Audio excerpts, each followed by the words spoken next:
All right, 9-4 finish, possibly sneaking into the final top 25 for the Canes, and more importantly, a bright future for this squad heading into Mark Richt's second year in 2017. So our next stop, Cam, will be talking recruiting and personnel for 2017.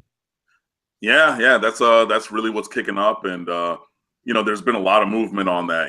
Wide receiver recruiting looks pretty poor right now. Only David Njoku's younger brother, Evidence Njoku, that's his name, Evidence, is committed at wide receiver. He's not as bulky. He doesn't have the same frame as his brother. He's 6'6", about 185 pounds, so 2 inches taller and 60 pounds lighter. But he kind of is in the mold of a Tommy Streeter.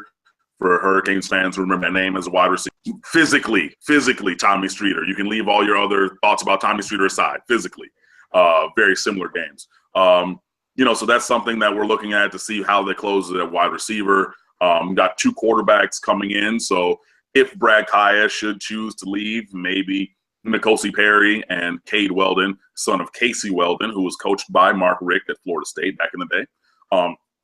Maybe one of those 2 guys asserts themselves into the quarterback battle moving forward. Got 3 nice defensive linemen coming in, DJ Johnson, Jonathan Ford, and Jonathan Garvin. Maybe you're looking to get a 4th one of those.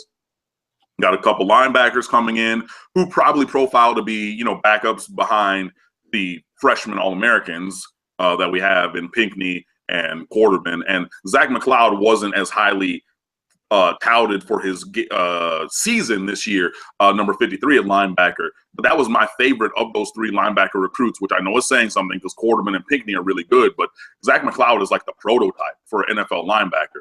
And he was the one who jumped that little bubble screen and almost had a pick 6 yesterday. So if you're looking at the last 5 or 6 games, Zach McLeod had an elite close to this season.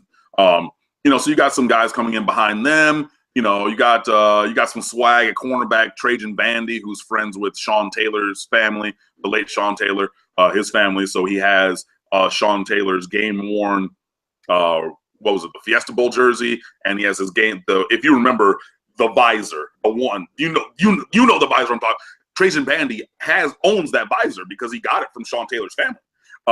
So connections like that, and just adding more talent to the team. So there are some holes in recruiting still, and I'm going to actually sit down here and map out how I'm going to try to cover this going towards National Signing Day. But yeah, that'll be our next conversation, and hopefully, a 9-win season, winning a bowl game for the first time in a decade.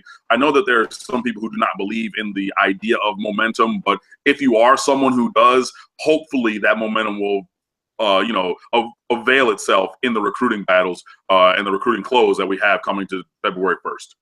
Cam Underwood, State of the U, on a emotional high following the Canes' first bowl victory in 10 years. But regardless, win or lose, always providing the best analysis we can find across the board on Miami football. It's good. I'm a Cane for life. I'm happy. I got the smile on my face. I'm over here doing the Usain Bolt, everything. It's like I said, it's a great day to be a Hurricane. It's always a great day to be a Hurricane, but it's an especially great day today. So, it feels good. Hopefully this sounds good. You guys enjoy it. But, like I said, always thank you for having me on, and go Canes.